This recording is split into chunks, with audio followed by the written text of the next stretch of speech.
नमस्कार दोस्तों, welcome to GK tricks. इस वीडियो में हम रीट एग्जाम्स के लिए एनसीईआरटी राजस्थान जीके की जो हमारी रिवीजन क्लासेस चल रही है इसको हम आगे बढ़ाते हैं। अभी हम 7th क्लास की बुक को कवर कर रहे हैं। 3 चैप्टर हमने एक वीडियो के माध्यम से कवर कर लिए हैं। इस वीडियो में हम 3 चैप्टर और कवर करने वाले हैं और इसके बाद में एक वीडियो और आएगा और उस वीडियो के साथ ही हमारी 7th क्लास की बुक कंप्लीट हो जाएगी। और देखिए, एक नई सीरीज की भी मैं अनाउंसमेंट करने जा रहा हूँ, वो मैं आपको इस वीडियो के एंड में बता दूंगा। तो चलिए इस वीडियो की शुरुआत करते हैं। चैप्टर नंबर 4 से स्टार्ट करते हैं। चैप्टर नंबर 4 का नाम है राजस्थान में कृषि विपणन। देखिए, इस चैप्टर के इस बुक में अधिक फैक्ट दे नहीं रखे हैं, तो 4-5 को ही क्वेश्चन बनते हैं, तो उनको हम देख लेते हैं। तो क्वेश्चन नंबर फर्स्ट है हमारा, राजस्थान राज्य कृषि विपणन बोर्ड की स्थापना कब हुई थी? तो देखिए, इसकी स्थापना हुई थी 1974 में। सेकेंड नंबर ऑप्शन यहाँ पर सही आंसर होगा। आगे चलते हैं। निम्न में से कौन सी मंडी जीरे के लिए प्रसिद्ध है? तो कौन सी मंडी है? देखिए, जोधपुर की मंडी है, ये जीरे के लिए प्रसिद्ध है, तो आप ये ध्यान रखिएगा। धनिया और मेथी के लिए कौन सी मंडी प्रसिद्ध है? तो देखिए, धनिया और मेथी इन दोनों फसलों के लिए जो प्रसिद्ध मंडी है वो है रामगंज मंडी, जो कि कोटा में है, तो आप ये ध्यान रखिएगा। कृषि उपज को खेत से लेकर उपभोक्ता तक पहुंचाने में काम आने वाली सेवा है। तो देखिए, परिवहन, प्रसंस्करण, भंडारण और ग्रेडिंग, ये चारों काम में आने वाली सेवाएं हैं कृषि को खेत से लेकर उपभोक्ता तक पहुंचाने में, तो सभी इसका सही आंसर होगा। कृषि उपज मंडी किसके द्वारा वित्त पोषित स्वायत्तशासी समिति है? तो देखिए, करेक्ट आंसर होगा सरकार द्वारा। फर्स्ट नंबर ऑप्शन यहाँ पर सही आंसर होगा, तो आप ये ध्यान रखिएगा। देखिए, इसके अंतर्गत एक फैक्ट और भी है। जो कृषि उपज मंडी है इसमें खरीदारों से एक शुल्क लिया जाता है, बाजार शुल्क, तो आप ये ध्यान रखिएगा। और जो मध्यस्थ लोग होते हैं उनसे लाइसेंस शुल्क वसूला जाता है, तो ये दोनों फैक्ट आप ध्यान रखिएगा।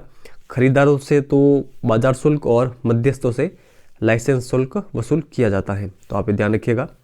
चैप्टर नंबर 4 से इतने प्रश्न बनते हैं, तो अभी हम चैप्टर नंबर 5 की शुरुआत करते हैं। इसका नाम है राजस्थान में व्यापार। तो हमारा फर्स्ट प्रश्न है, सूती वस्त्र व शक्कर उद्योग किस प्रकार के उद्योग है? तो देखिए, जो सूती वस्त्र और शक्कर उद्योग है ये दोनों वृहद उद्योग है, तो यहाँ पर first number option correct answer होगा। राजस्थान का प्राचीन, परंपरागत, संगठित व सर्वाधिक रोजगार देने वाला सबसे बड़ा कृषि आधारित उद्योग कौन सा है? देखिए, मोस्ट इंपोर्टेंट प्रश्न है, यहां पर हमारा सही आंसर होगा सूती वस्त्र उद्योग। राजस्थान की प्रथम सूती वस्त्र मिल द कृष्णा मिल्स लिमिटेड की स्थापना कहां पर और कब की गई थी? देखिए, ये प्रश्न रीट एग्जाम 2018 में पूछा गया है, तो इसका सही आंसर क्या होगा? करेक्ट आंसर होगा ब्यावर, अजमेर में इसकी स्थापना की गई थी 1889 ईस्वी में, तो सेकंड नंबर ऑप्शन यहाँ पर करेक्ट आंसर होगा, तो आप ये ध्यान रखिएगा। वस्त्र नगरी के नाम से जाना जाता है? तो देखिए, भीलवाड़ा जाना जाता है वस्त्र नगरी के नाम से। थर्ड नंबर ऑप्शन यहाँ पर सही होगा। राजस्थान खादी तथा ग्रामोद्योग बोर्ड खादी के साथ किस उद्योग का प्रबंधन करता है? तो देखिए, जो ये बोर्ड है ये खादी के साथ कुटीर उद्योग का भी प्रबंधन करता है, तो ये फैक्ट आप ध्यान रखिएगा। निम्न में से कौन सा उद्योग लघु उद्योग के अंतर्गत नहीं आता है? खांडसारी उद्योग, दाल उद्योग, गुड़ उद्योग या फिर खादी सिल्क? देखिए, लघु उद्योग में नहीं आता है खादी सिल्क, बाकी जो ये तीनों उद्योग है ये लघु उद्योग में आते हैं। खाद्य तेल के लिए प्रसिद्ध जिले हैं? ये प्रश्न भी काफी देखिए इंपॉर्टेंट है। देखिए, खाद्य तेल के लिए जयपुर, भरतपुर, सवाई माधोपुर, श्री गंगानगर, कोटा, बूंदी, अजमेर और पाली, ये सभी जिले प्रसिद्ध है, तो सभी इसका सही आंसर होगा। राजस्थान किन फसलों के उत्पादन में अग्रणी है? धनिया, मेथी, अजवाइन या फिर सभी? देखिए, यहाँ पर हमारा सही आंसर होगा राजस्थान इन तीनों फसलों के उत्पादन में अग्रणी है, सभी इसका सही आंसर होगा। निम्न में से कौन सी राजस्थान से निर्यातित वस्तु नहीं है? तो कौन सी नहीं है? सारे ऑप्शन देखते हैं। ज्वार बाजरा, संगमरमर, सरसों का तेल, बांस की लकड़ी, खली, चावल, मिट्टी का तेल। तो देखिए राजस्थान से निर्यातित वस्तु नहीं है चावल और मिट्टी का तेल। बाकी जितनी भी यहाँ पर ये वस्तुएं दे रखी है इन सभी का राजस्थान से निर्यात किया जाता है, तो आप ध्यान रखिएगा। राजस्थान से दूसरे देशों में निर्यात की जाने वाली वस्तु है कपड़ा, जवाहरात व आभूषण, संगमरमर पत्थर, ग्रेनाइट पत्थर या फिर सभी। देखिए करेक्ट आंसर होगा सभी। इन सभी वस्तुओं का विदेशों में राजस्थान से निर्यात किया जाता है, आप ध्यान रखिएगा। राज्य स्तरीय निर्यात पुरस्कार योजना के तहत श्रेष्ठ कितने निर्यातकों को पुरस्कृत किया जाता है? तो देखिए जो राज्य स्तरीय निर्यात पुरस्कार योजना है इसके तहत कुल 35 जो निर्यातक है उनको पुरस्कृत किया जाता है। कृषि प्रसंस्करण, कृषि व्यवसाय एवं कृषि निर्यात प्रोत्साहन नीति कब लागू की गई? देखिए मोस्ट इंपोर्टेंट प्रश्न है, यहाँ पर हमारा सही आंसर होगा ये नीति लागू की गई थी 2019 के अंतर्गत। तो यहाँ पर हमारे चैप्टर नंबर 5 के भी क्वेश्चन कंप्लीट हो गए हैं। इस चैप्टर से भी कम ही क्वेश्चन बन रहे थे। चैप्टर नंबर 6 की शुरुआत करते हैं। ये हमारा अंतिम चैप्टर है इस वीडियो का। तो इसका नाम क्या है? राजस्थान के प्रमुख शासक। और देखिए रीट एग्जाम जो भी आपका मुख्य एग्जाम होगा, मुख्य और पात्रता वाला, उसके लिए ये चैप्टर मोस्ट इंपॉर्टेंट है। शुरुआत करते हैं क्वेश्चन नंबर 1 से। पृथ्वीराज चौहान के संबंध में असत्य कथन कौन सा है वो बताना है। तो देखिए सबसे पहले मैं आपको बता दूं कि पृथ्वीराज चौहान का जो टाइम पीरियड था वो था 1177 से लगाकर 1192 के मध्य तक। तो आप ध्यान रखिएगा इस टाइम पीरियड के अंतर्गत ये राजा रहे थे। तो अब इनके बारे में जो कथन है वो देख लेते हैं। इनके पिता का नाम सोमेश्वर और माता का नाम कर्पूर देवी था। कर्पूर देवी इनकी संरक्षिका थी। पृथ्वीराज को 6 भाषाओं का ज्ञान था। इनके दरबारी विद्वान विद्यापति गौड़, वागीश्वर, जयनक, विश्वरूप जनार्दन, चंद्रवर्दई, पृथ्वी भट्ट थे या फिर कोई नहीं। देखिए यहाँ पर हमारा सही आंसर होगा जो असत्य कथन है वो है कोई भी नहीं। जितने भी यहाँ पर ये कथन दे रखे हैं ये सभी सत्य है, तो आप ध्यान रखिएगा। पृथ्वीराज रासों के रचयिता हैं जयनक, चंद्रवर्दई, विद्यापति गौड़ या फिर पृथ्वी भट्ट। तो देखिए यहाँ पर हमारा सही आंसर होगा पृथ्वीराज रासों के रचयिता हैं चंद्रवर्दई। क्या आप कमेंट सेक्शन में ये लिख के बता सकते हैं कि जो पृथ्वीराज विजय नामक पुस्तक है उसके लेखक कौन है? अगर आपको आता है तो आप कमेंट सेक्शन में लिख के जरूर बताइएगा। महाराणा कुंभा का जन्म कब व कहाँ पर हुआ था? तो देखिए राणा कुंभा का जन्म हुआ था 1417 ईस्वी में चित्तौड़गढ़ में। तो सेकंड नंबर ऑप्शन यहाँ पर सही आंसर होगा। राणा कुंभा का राजा के रूप में टाइम पीरियड है 1433 से लगाकर 1468 के मध्य। किसके व्यक्तित्व में कटार, कलम और कला की त्रिवेणी थी?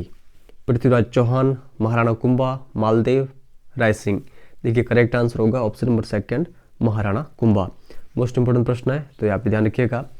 देखिए सांस्कृतिक दृष्टि से मेवाड़ का स्वर्णिम युग इतिहास का, ठीक है, कौन सा कहलाता है? किनका टाइम पीरियड? महाराणा कुंभा का। ये फैक्ट आप ध्यान रखिएगा। महाराणा कुंभा द्वारा विजित क्षेत्र नहीं है तो कौन सा नहीं है? बूंदी, घाघरौन, सिरोही, वागड़, हिसार। देखिए करेक्ट आंसर होगा 4th नंबर ऑप्शन हिसार। बाकी जितने भी क्षेत्र हैं इन सभी पर विजय प्राप्त की गई थी राणा कुंभा के द्वारा। निम्न में से किस दुर्ग का निर्माण महाराणा कुंभा ने नहीं करवाया था? तो देखिए करेक्ट आंसर होगा अचलगढ़ दुर्ग का निर्माण महाराणा कुंभा ने नहीं करवाया था। तो किन किन दुर्गों का निर्माण राणा कुंभा ने करवाया था? बसंती दुर्ग, भूमट दुर्ग, मचान दुर्ग और कुंभलगढ़ दुर्ग का।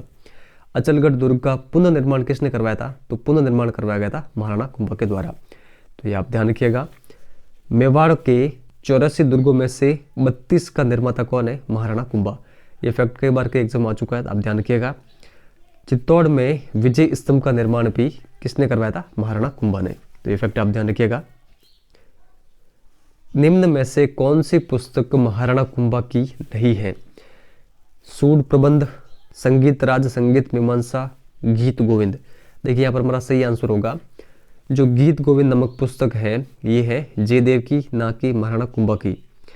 तो आप ध्यान रखिएगा। तो राणा कुंभा की कौन कौन सी पुस्तकें हैं? सूड प्रबंध, संगीत राज और संगीत मीमांसा। नीचे फैक्ट भी देख लेते हैं। जयदेव रचित गीत गोविंद पर रसिक प्रिया नाम से टीका लिखी गई थी महाराणा कुंभा के द्वारा। ये फैक्ट आप जरूर ध्यान रखिएगा, इंपॉर्टेंट है। चंडी शतक की भी टीका राणा कुंभा के द्वारा लिखी गई थी, तो आप ये ध्यान रखिएगा। निम्न में से कौन सी उपाधि महाराणा कुंभा की नहीं है? देखिए ये भी प्रश्न काफी अधिक इंपॉर्टेंट है। महाराजाधिराज, रायरायन, विजय कटकतु, हाइड्रोलिक रूलर, महाराणा, राजगुरु, दानगुरु, हाल गुरु, परम गुरु, चाप गुरु। देखिए यहाँ पर हमारा सही आंसर होगा ऑप्शन नंबर सेकंड, जो हाइड्रोलिक रूलर और विजय कटकतु है ये महाराणा कुंभा की उपाधियां नहीं है। बाकी जितनी भी यहाँ पर उपाधि दे रखी है ये सभी उपाधियां थी महाराणा कुंभा की, तो आप ये ध्यान रखिएगा। महाराणा सांगा के संबंध में कौन सा कथन सही नहीं है? इनके पिता राणा रायमल थे, इनके समय मेवाड़ अपनी शक्ति के चरमोत्कर्ष पर पहुंच गया था, सभी राजपूत राज्य को संगठित किया और एक छत्र के नीचे लाए। यहाँ पर ये छत्र है। इनके शरीर पर 50 घाव थे। दिल्ली, गुजरात, मुगल और मालवा के आक्रमण से राज्य की रक्षा की थी। देखिए सही आंसर होगा, यहाँ पर सही कथन नहीं है।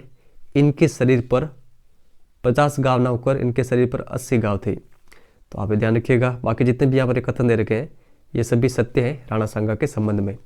राणा सांगा का टाइम पीरियड था 1509 से लगाकर 1528 के मध्य। मारवाड़ के किस शासक का शासन मारवाड़ का शौर्य युग कहलाता है? तो देखिए यहाँ पर हमारा सही आंसर होगा सेकंड नंबर ऑप्शन, मालदेव का टाइम पीरियड। और इनका टाइम पीरियड रहा था 1532 से लगाकर 1562 के मध्य में। तो आप ये ध्यान रखिएगा। मालदेव राव गंगा के ज्येष्ठ पुत्र थे। इन्होंने 52 युद्ध जीते थे और 58 परगने। मालदेव ने सर्वप्रथम किसको जीता था? तो देखिए भद्राजुन को सर्वप्रथम जीता था मालदेव ने। पोखरण दुर्ग, सोजत दुर्ग, मालकोट दुर्ग जिसे मेड़ता दुर्ग भी कहते हैं का निर्माता कौन है? देखिए इन तीनों दुर्गों के निर्माता है मालदेव, तो आप ध्यान रखिएगा। फारसी इतिहासकारों ने इसे हस्मत वाला शासक यानी ताकतवर नाम से पुकारा था, तो ये फैक्ट भी आप ध्यान रखिएगा मालदेव के संबंध में। महाराणा प्रताप का राज्याभिषेक कब हुआ था? तो राणा प्रताप का राज्याभिषेक हुआ था 28 फरवरी 1572 को, और इनका जो टाइम पीरियड था वो था 1572 से लगाकर 97 के मध्य में। इनके पिता का नाम था उदय सिंह, माता का नाम जयवंताबाई। विश्व वल्लभ नामक पुस्तक लिखी गई थी, तो ये आप सारे फैक्ट ध्यान रखिएगा राणा प्रताप के बारे में। निम्न में से किस शासक को राजपूताना का कर्ण कहा जाता है? देखिए रायसिंह को कहा जाता है राजपूताने का कर्ण, तो आप ध्यान रखिएगा। इनका टाइम पीरियड था 1574 से लगाकर 1612 के मध्य में। इनके पिता का नाम था कल्याणमल। इनका जन्म हुआ था 20 जुलाई 1541 को। रायसिंह के सफल अभियान गुजरात, काबुल, कंधार और दक्षिण भारत पर, तो ये आप ध्यान रखिएगा। ज्योतिष रत्नमाला और रायसिंह महोत्सव नामक ग्रंथों के लेखक कौन है? देखिए इन दोनों ग्रंथों के लेखक है रायसिंह, तो आप ध्यान रखिएगा। जूनागढ़ दुर्ग का निर्माण किसने करवाया था? तो देखिए रायसिंह ने ही करवाया था जूनागढ़ दुर्ग का निर्माण, तो आप ध्यान रखिएगा। और वहां पर इन्होंने रायसिंह प्रशस्ति भी लगवाई थी। जहांगीर, शाहजहां और औरंगजेब के सैन्य अभियानों का उत्तरदायित्व निर्वहन किस शासक ने किया था? तो देखिए ये किया गया था मिर्जा राजा जयसिंह के द्वारा, तो आप ध्यान रखिएगा। टाइम पीरियड की बात करें मिर्जा राजा जयसिंह की, तो यह है 1621 से 1667 के मध्य। मिर्जा राजा जयसिंह के संबंध में सत्य कथन कौन सा है? आमेर का शासन संभालते ही जहांगीर ने सर्वप्रथम अहमदनगर के मलिक अंबर के विरुद्ध अभियान पर भेजा था। शाहजहां ने 1639 में जयसिंह को मिर्जा राजा की उपाधि दी। औरंगजेब ने जयसिंह को दक्षिण भारत में शिवाजी के विरुद्ध भेजा था। सभी देखिए मिर्जा राजा जयसिंह के संबंध में तीनों कथन सत्य है, तो सभी यहाँ पर हमारा सही आंसर होगा। तो ये तीनों फैक्ट आप ध्यान रखिएगा, काफी अधिक इंपॉर्टेंट है। मिर्जा राजा जयसिंह के दरबारी कवि बिहारी जी ने 1662 ईस्वी में कौन सी पुस्तक लिखी थी? तो देखिए बिहारी सत से लिखी गई थी इनके द्वारा ये पुस्तक। सेकंड नंबर यहाँ पर सही आंसर होगा। और इनके दरबार में एक कवि और थे राम कवि, और इन्होंने जयसिंह चरित्र नामक ग्रंथ लिखा था। आनंद प्रकाश, सिद्धांत बोध, भाषाभूषण और प्रबोध चंद्रोदय नामक ग्रंथों की रचना किसने की? देखिए जसवंत सिंह के द्वारा इनकी रचना की गई थी, तो सेकंड नंबर ऑप्शन हमारा करेक्ट आंसर होगा। जसवंत सिंह का टाइम पीरियड आप ध्यान रखिएगा 1638 से 1678 के मध्य में। इनका जन्म दिसंबर 1626 ईस्वी में बुरहानपुर में हुआ था। इनके पिता का नाम है गज सिंह। किस शासक के कहने पर दोरई के युद्ध में जसवंत सिंह ने औरंगजेब का साथ दिया था? तो देखिए यहाँ पर हमारा सही आंसर होगा मिर्जा राजा जय सिंह के कहने पर। औरंगाबाद के निकट जसवंतपुरा नामक कस्बा भी बसाया था जसवंत सिंह ने, तो आप ये ध्यान रखिएगा। किस मुगल बादशाह ने जसवंत सिंह को महाराजा की उपाधि दी थी? तो देखिए करेक्ट आंसर होगा शाहजहां ने। औरंगजेब के कारण राज सिंह ने ब्रज से श्रीनाथ जी की मूर्ति को लाकर कहां पर स्थापित किया था? तो देखिए यहाँ पर हमारा सही आंसर होगा नाथ द्वारा राजसमंद में। और नीचे वाला फैक्ट भी आप ये ध्यान रखिएगा, मुगल उत्तराधिकारी संघर्ष में औरंगजेब का साथ दिया था किसने? राज सिंह ने। और राज सिंह के पिता का नाम क्या है? जगत सिंह। उदयपुर में अंबा माता मंदिर का निर्माण किसने करवाया था? तो इसका सही आंसर होगा option number second Raj Singh प्रथम ने, तो आप ये ध्यान रखिएगा। कांकरोली में राजसमंद झील भी राज सिंह ने बनवाई थी। सिहाड़ ग्राम नाथद्वारा में श्रीनाथ जी की मूर्ति और द्वारिकाधीश की मूर्ति कांकरोली राजसमंद में स्थापित कर मंदिर बनवाया था राज सिंह प्रथम ने, तो आप ये सारे फैक्ट ध्यान रखिएगा। नीचे वाले जो ये फैक्ट है ये मोस्ट इंपॉर्टेंट है, तो आप ये ध्यान रखिएगा। ये भी आप ध्यान रखिएगा कि अंबा माता मंदिर का निर्माण किसने करवाया था? उदयपुर में, तो राज सिंह प्रथम ने। राजस्थान का कौन सा शिलालेख भारत का सबसे बड़ा शिलालेख है? तो ये है थर्ड नंबर ऑप्शन राज प्रशस्ति, तो आप ये ध्यान रखिएगा। राजसमंद झील पर रणछोड़ भट्ट द्वारा संस्कृत भाषा में लिखित राज प्रशस्ति को 25 शिलाओं पर खुदवाया गया है, तो ये फैक्ट आप ध्यान रखिएगा। कछवा वंश के किस शासक ने आमेर के स्थान पर जयपुर को अपनी राजधानी बनाया था? देखिए ये प्रश्न काफी अधिक इंपॉर्टेंट है। करेक्ट आंसर होगा second number option Sawai Jai Singh. Sawai Jai Singh का जन्म 1688 ईस्वी में हुआ था। औरंगजेब ने जयसिंह को सवाई की उपाधि दी थी, तो यहाँ पे ध्यान रखिएगा। और जो सवाई जयसिंह है इनका टाइम पीरियड 1699 से लगाकर 1743 के मध्य था, तो ये फैक्ट आप ध्यान रखिएगा। जिज मोहम्मद शाही नामक नक्षत्र श्रेणी का निर्माण जयसिंह ने कब करवाया था? तो देखिए यहाँ पर सही आंसर होगा 1725 के अंतर्गत। ज्योतिष विद्या पर लिखा ग्रंथ जयसिंह कारिका के लेखक कौन है? तो देखिए करेक्ट आंसर होगा सवाई जयसिंह, तो आप ये ध्यान रखिएगा। ज्योतिष यंत्रों पर ग्रंथ भी लिखे थे सवाई जयसिंह ने। कौन कौन से? सिद्धांत सम्राट और यंत्र राज। सवाई जयसिंह ने ज्योतिष अध्ययन के लिए जंतर मंतर नामक कितनी वेधशालाएं बनाई थी? तो 5 वेधशालाएं बनाई थी। कहाँ कहाँ पर? जयपुर, दिल्ली, बनारस, मथुरा और उज्जैन में। भरतपुर के शासक सूरजमल ने कौन सा क्षेत्र जीता था? तो कौन सा जीता था? गाजियाबाद, रोहतक, झज्जर, आगरा, धौलपुर, मैनपुरी, हाथरस, बनारस, फरुखनगर या फिर सभी? देखिए ये सभी क्षेत्र विजित है सूरजमल के द्वारा, तो सभी हमारा सही आंसर होगा। इनके पिता का नाम था मदन सिंह और इनका टाइम पीरियड था 1755 से लगाकर 1763 के मध्य में, तो आप ये ध्यान रखिएगा। निम्न में से किस शासक ने पानीपत के तृतीय युद्ध के बाद मराठा शरणार्थियों को अपने राज्य में संरक्षण दिया था? तो इस शासक का नाम क्या है? देखिए इस शासक का नाम है भरतपुर का सूरजमल। थर्ड नंबर ऑप्शन हमारा सही आंसर होगा। सूरजमल के दरबारी विद्वान थे कविवर सुदन और अखिराज गर्ग, तो ये फैक्ट भी आप ध्यान रखिएगा। यहाँ पर हमने चैप्टर नंबर 6 के भी सारे क्वेश्चन कवर कर लिए हैं। वीडियो आपने कितने ध्यानपूर्वक देखा है इसके लिए आपके लिए कमेंट वर्क है। राजस्थान की प्रथम सूती वस्त्र मिल द कृष्णा मिल्स लिमिटेड की स्थापना कहाँ और कब की गई थी?